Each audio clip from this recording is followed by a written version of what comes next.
4 fois tête de liste au cours des 5 dernières années, victorieux à 46 reprises et lauréat de 2 des 4 classiques mauriciens en 2013, Gilbert Roussette est une référence. Sa réussite, il nous confie le devoir en grande partie à ses relations et en particulier à Mike de Kock. Dans une île où l'élevage n'a pas sa place, les chevaux doivent être importés. On fait venir 99% de nos chevaux de l'Afrique du Sud. D'abord, ils arrivent par avion, c'est 4 heures de vol et il y a une quarantaine de 3 semaines à respecter. Et ensuite, le taux de change pour le Rhône, c'est un gros avantage pour nous d'acheter du Sud-Afrique.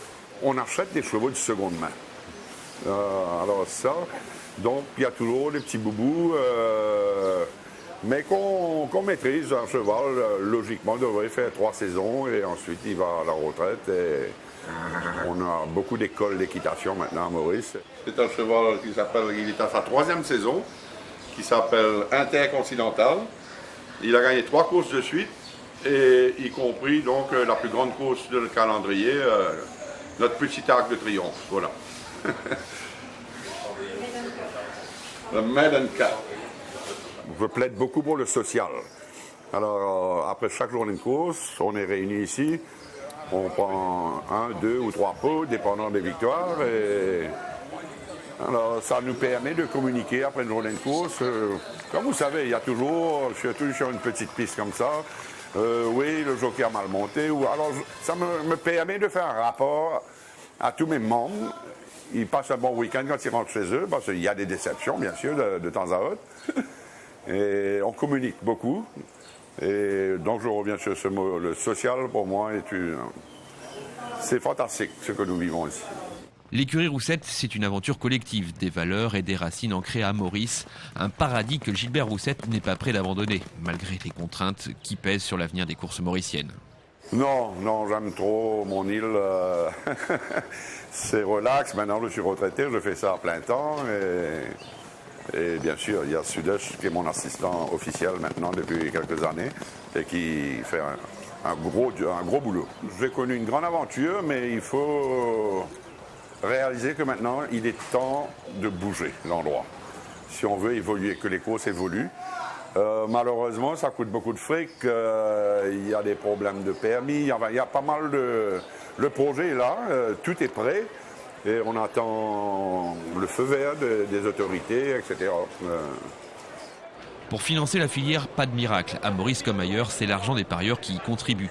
Le Turf Club mauricien est d'ailleurs financé à 75% par les prises de paris. Des paris en code fixe ou en mutuelle sur l'île et le week-end international, des paris venus de France qui gonflent les caisses du Turf Club. Ici, il y en a pour tous les goûts. Il y a les bookmakers traditionnels qui sont là depuis plus de 50 ans. Et il y a aussi le Toad qui est là depuis plus de 20 ans maintenant. Pour la journée d'hier, avec les 2 courses qui étaient en direct avec la prise de Paris en France, le chiffre d'affaires était autant que notre PMU local. Donc c'est pour dire l'importance d'une prise de Paris chez les courses sur le territoire français. Les nouveautés pour la saison 2014 passent par l'arrivée de nouveaux chevaux, de quoi satisfaire les besoins des uns et les envies des autres. Dans un avenir proche, c'est le nombre de licences d'entraîneurs que le club souhaite augmenter pour amener beaucoup plus de compétition, mais pour aussi soutenir une demande pour plus de journées de course. Nous avons organisé cette année 41 journées de course et l'objectif est de passer à 45 dans peu de temps. Je pense que les Mauriciens ont une vraie passion des courses, mais pour cela, il faut que la compétition soit jolie. Bon, les courses restent une passion des Mauriciens, mais le jeu reste aussi une passion des Mauriciens. Donc ils savent combiner les deux, mais il faut quand même qu'on fasse très attention. Il y a parfois du gros jeu, donc les commissaires sont là, ils veillent, ils sont vigilants. On a un laboratoire qui est très performant et donc qui est aussi un laboratoire de contrôle pour France Gallo. Donc je crois qu'on va maintenir le cap avec ces 2 éléments pour garder les courses sur la bonne voie. Et le vœu ultime serait qu'un jour, on puisse faire une course avec des chevaux internationaux. Il y a des contraintes vétérinaires à régler et après cela, je crois que ce sera possible. Sur le plan sportif, le modèle mauricien a plus de mal à s'exporter. Une mention spéciale doit toutefois être accordée aux autorités hippiques locales qui ont permis l'éclosion de Caris Citan. Repéré parmi plus de 200 jeunes mauriciens, il a été envoyé en Afrique du Sud pour y être formé. Aujourd'hui, c'est à Hong Kong qu'il évolue au milieu des meilleurs jockeys de la planète. Les courses à Maurice n'ont pas fini de faire rêver.